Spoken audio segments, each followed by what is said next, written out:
In this movie, we will see our pseudo-element selectors. Now, our pseudo-element selectors are similar to the pseudo classes in that they allow us to modify other selectors. The pseudo-elements allow us to target aspects of an element without targeting the full content of that target. So, in essence, it's going to allow us to hook in to different aspects of our elements.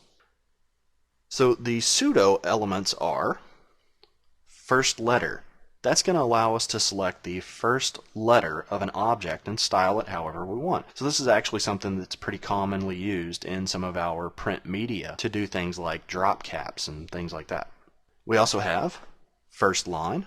First line will affect just the first line of an element and no more. Again, this is something that comes over from print media where you want to have the first line a little bit larger than the rest of the text. Then the next two are the before and after. They kind of go hand in hand because they're going to allow us to specify what kind of content goes before a selected element or what goes after a selected element.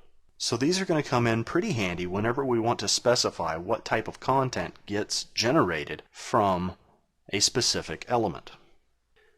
So let's go ahead and jump over to our sandbox and take a look at how we can use our pseudo-elements.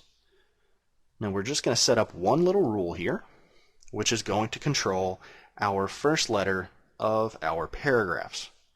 So I'll set up this P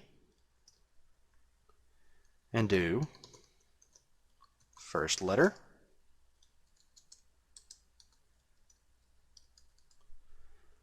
and I'll just set up the background color to be red. I'll save that and just jump over to Firefox and I'll refresh, and I'll end up seeing that all of the first letters of each of the paragraph tags is now highlighted with this red color. As you can see, that's pretty handy to be able to use, and we will be using this later on whenever we get into stylizing other elements.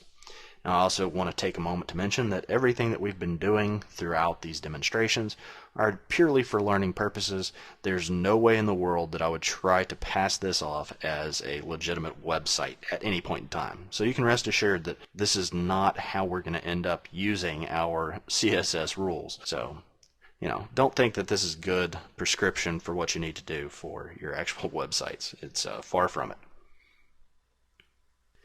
And with that, that concludes this movie on pseudo-elements.